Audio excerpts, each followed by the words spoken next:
You want to find that drive and focus that has you locked in and on fire every single day? My book, The Mirror Motivation, will do it for you. I bought a copy for you. You take care of the shipping. The book is free. Click the link down there. I got you. DreAllDay.com. Dre Baldwin, DreAllDay.com. I was just reading I guess it was an Instagram caption by Lil Nas X, who all of you know is the writer, the creator of the song Old Town Road, and it just broke a record.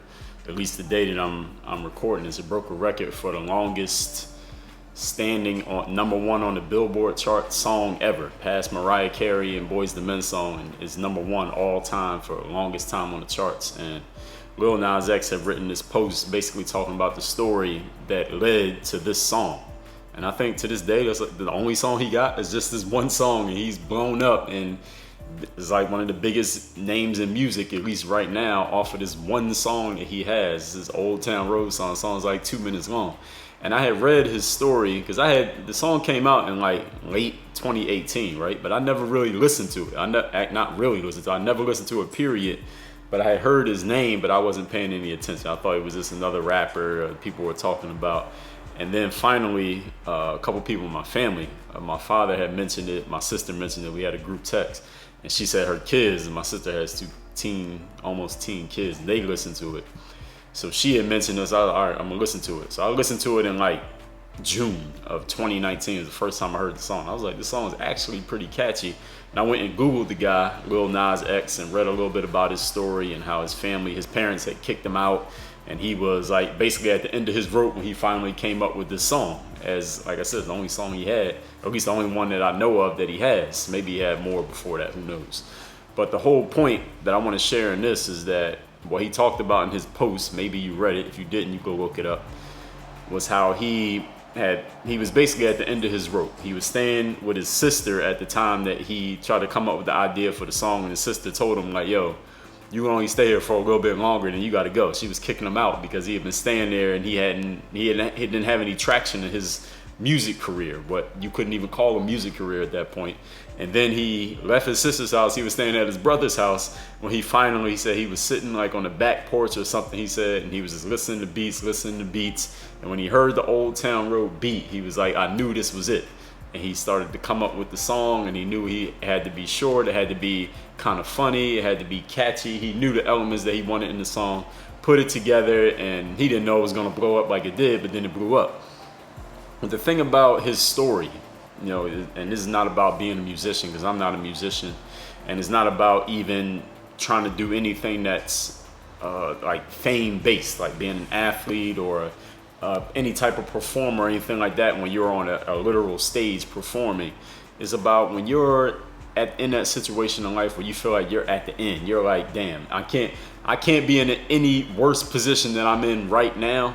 That's when things start to turn for you. That's when things can start to turn for you, actually. That's a better way of saying it, because you're going to have to play a role in this. And the role that you play is one thing that happens when you get to the point where you feel like the situation can't get any worse, is that your mind opens up, because you're like, okay, well, I don't have anything to lose. You're in a situation where you literally have nothing, then there's nothing that you can lose. The only thing you got left to lose is your life, and as long as you're not about to lose your life, now your mind will be wide open, because it's like, okay, I don't have anything to hold on to here. No family, no car, no money, no business, no job, no success. There's nothing that I have to protect. Everything's out there and I'm not doing anything. Nothing's working. So I might as well give this a shot. I might as well give this a try. I might as well be open to whatever comes my way. And when our minds open up in that way, that's when we get the insights. That's when we get the great ideas. That's when, and understanding the insight or a great idea is not some epiphany that the sky opens up and something happens that never happened before. It's just the fact that your mind, consciously and subconsciously, is now open to anything that occurs to you. These things occurred to you before, but if you got so much success going on and you got a great thing going in your life, you're not really open to all these other things going on, because you're like, yo, this thing is working. I don't have to pay attention to everything else. I don't have to look at a new opportunity. I don't have to think about different ways of doing things, because the way that I'm doing things is working perfect. But when nothing's working, you're willing to pay attention to those things, and you happen to notice stuff that was around before, but now you're paying more attention to it. Another thing that happens when you feel like you don't have anything else to lose, or when you literally don't have anything else to lose, is that you'll try stuff. You'll try stuff that you never would have thought of before.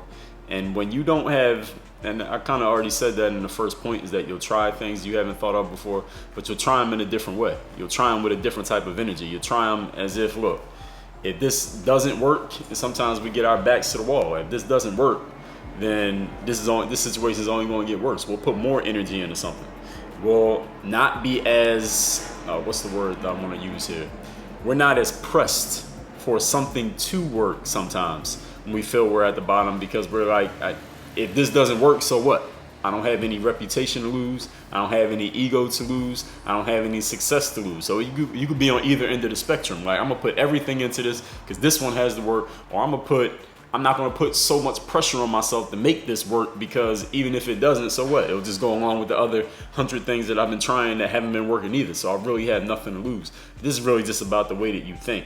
But when you're in that situation, the point that I'm making here overall for this video, and I think all of us have been there at some points in our lives, maybe you're there right now, maybe you'll be there in the future, when nothing's working and you're not really getting the success that you want, and you've been trying and trying, and it seems like nobody believes in you, and you damn near don't believe in you anymore. That's when your mind opens up. That's when possibilities open up. That's when things happen for you. Yeah, y'all know all the cliches about when you're down. They say the setback is just a setup for a comeback, and sometimes you got to go away to make a comeback. And when you're at rock bottom, you can't go any lower, then you can jump up to the top, or whatever the cliches and the sayings are. The reason that is not because life just has this perfect timing that when things go bad, all of a sudden things are going to start going good. That's not why that is what it is. It is that way because our minds open up, our subconscious opens up, we start paying more attention, we stop pressing so much for success because we've been failing so much that we're almost like, all right, well, I might as well stop pressing for success, because obviously that tactic isn't working, that technique isn't producing results. Or we can go the other way and say, all right, this absolutely has to work. We put everything we have into it, and we put everything we have into something. Usually it works. Usually it works out. The challenge is we can't always bring ourselves to go in either end of that spectrum. Personally, I believe you get your most success when you get to either end of that spectrum. Either I'm not going to press this at all, or I'm going to press it as hard as I possibly can. And that's when something works out. And that's kind of like what Lil Nas was saying, the little bit of his story that he shared there in that post, that he had nothing else to give, nothing else to lose. And that's when things started working out. He didn't know it was going to turn out the way that it did, but that's kind of the way that life can be funny in some ways. So when you find yourself at that bottom, or if you're at that bottom right now, or in the future, you'll find yourself at that bottom, know that this is when things can open up for you, because you'll be willing to try new things. You'll be willing to think differently. You'll be willing to do something that you weren't willing to do before, simply because you don't have anything to defend, you don't have anything to lose, you don't have anything to protect. Work on your game. DreAllDay.com.